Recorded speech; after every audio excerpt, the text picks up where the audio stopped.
Welcome back 9th class.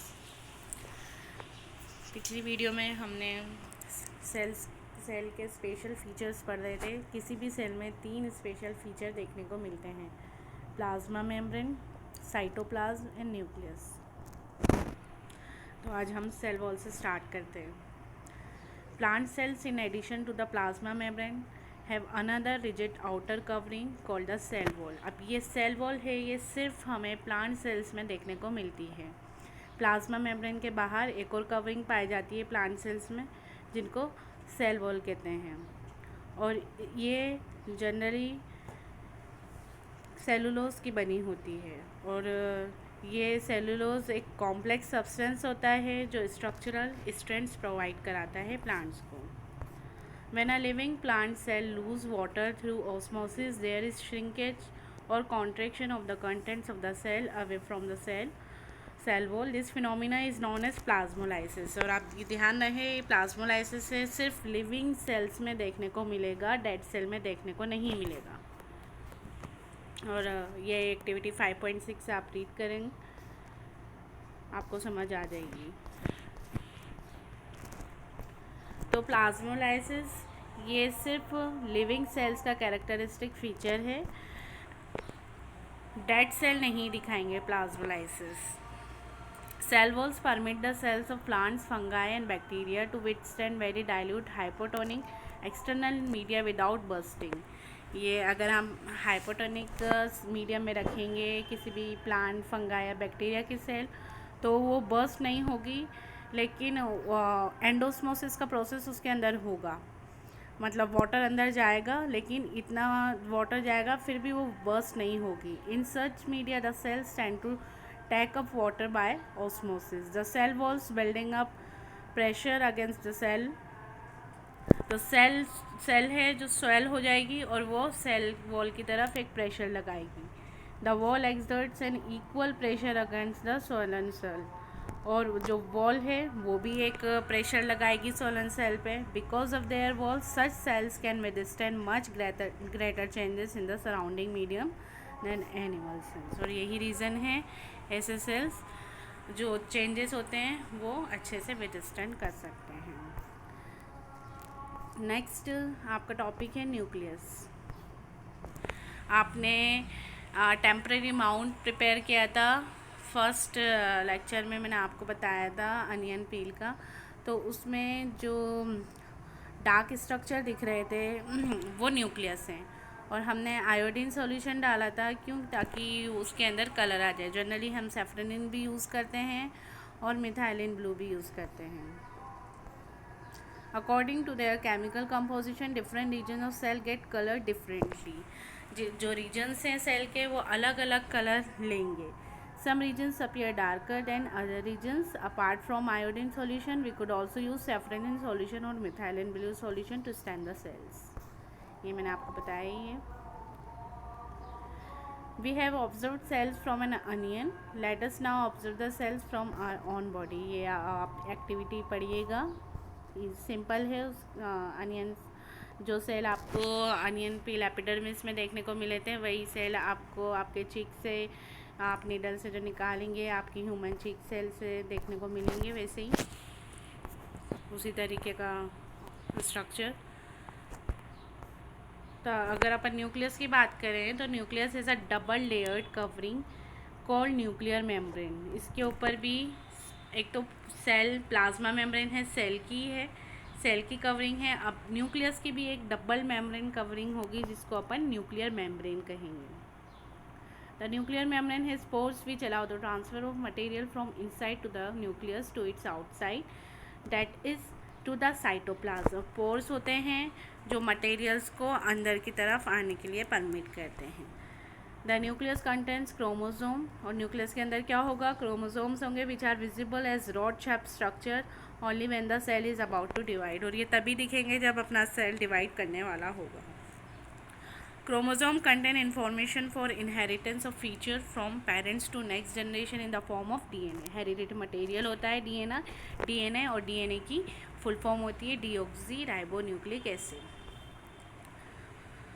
Chromosomes are composed of DNA and protein DNA molecules contain the information necessary for constructing and organizing cells. Functional segment of DNA are called genes. और DNA में भी जो functional segments होंगे उनको genes कहते हैं. In a cell which is not dividing, this DNA is present as a part of chromatic material. Chromatic material is visible as entangled mass of thread-like structure. जब हम इसको देखेंगे तो ये thread-like structure जैसा हमें दिखेगा, ये जो chromatin है. Whenever the cell is about to divide, अब जब सेल डिवाइड होने लगेगा, the chromatin material gets organized into chromosome, और वो क्रोमोसोम के अंदर जो chromatin material है अपना क्रोमोसोम के अंदर ऑर्गेनाइज हो जाएगा. The nucleus plays a central role in cellular reproduction, the process by which a single cell divides and forms two new cells. It also plays a crucial role along with the environment in determining the way the cell will develop and what form it will exhibit at maturity by directing the chemical activities of the cell.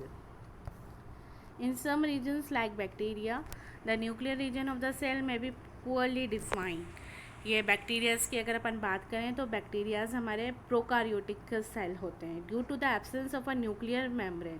तो अब इसमें bacterias में nuclear membrane नहीं होती है, तो जो nuclear region है वो पुअरली डिफाइंड होता है. Such an undefined nuclear region containing only nucleic acid, और उसमें सिर्फ न्यूक्लिक एसिड्स होंगे और उसको न्यूक्लियोइड कहेंगे. Such organism whose cells lacks a nuclear membrane are called prokaryotes.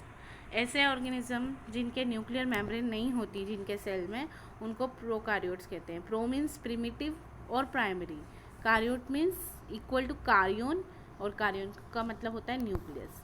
Organism with cell having a nuclear membrane are called eukaryotes, और हम eukaryotes हैं.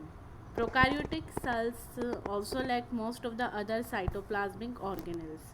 न्यूक्लियर मेम्ब्रेन के अलावा और भी जो ऑर्गेनल्स होती हैं जो साइटोप्लाज्म में पाई जाती हैं वो प्रोकार्योट में एब्सेंट होती हैं. Many of the function of such organelles are also performed by poorly organized part of the cytoplasm. और जो simply जो organelles के काम होते हैं वो cytoplasm परफॉर्म करता है प्रोकार्योटिक सेल में. The chlorophyll in photosynthetic prokaryotic bacteria is associated with membranous vesicle, जो बैग लाइक स्ट्रक्चर होंगे, but not with the plastid as in eukaryotic cell.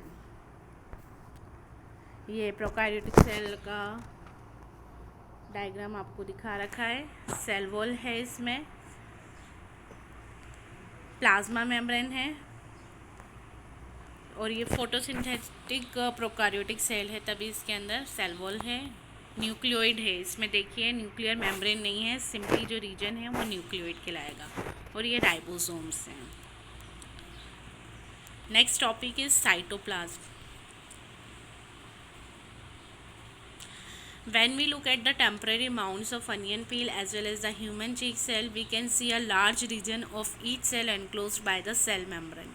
This region takes up a very little stand. It is called the cytoplasm. The cytoplasm is the fluid content inside the plasma membrane. Simply जो fluid content होता है cell के अंदर उसी को cytoplasm कहते हैं. और ये जब अपन इसको स्टैंड करते हैं तो बहुत कम कलर एक्वायर करता है ये. It also contains many specialise cell organelles, और इसके अंदर सेल ऑर्गेनल्स होती हैं. Each of this organelles perform a specific function for the cell, और हर ऑर्गेनल्स अपना स्पेसिफिक फंक्शन कैरी आउट करती हैं. Cell organelles are enclosed by the membranes, और उनकी भी खुद की मेम्ब्रेन्स होती हैं. जैसे न्यूक्लियस था तो न्यूक्लियस की भी ऊपर से मेम्ब्रेन थी, ऐसे ही ऑर्गेनल्स की भी मेम्ब्रेन होगी. In prokaryotes beside the absence of a defined nuclear region the membrane bound cell organelles are also absent. और प्रोकार्योट्स में जैसे न्यूक्लियर मेम्ब्रेन नहीं थी उसी तरीके से उसकी सेल ऑर्गेनल्स की मेम्ब्रेन भी नहीं होंगी.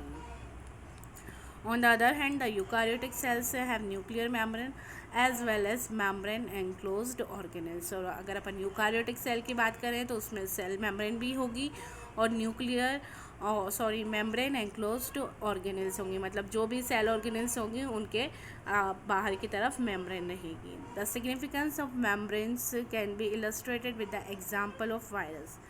Virus, like any membranes, and hence do not show characteristic of life until they enter a living body and use its cell machinery to multiply.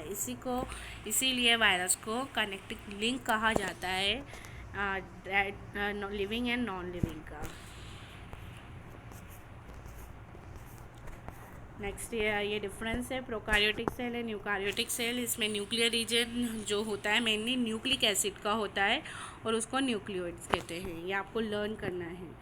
ऐसे membrane bound cell organelles absent हैं, तो इसमें eukaryotic cell में membrane bound organelles cell organelles are present. तो ये आपको learn करना है. Thank you. That's all for today.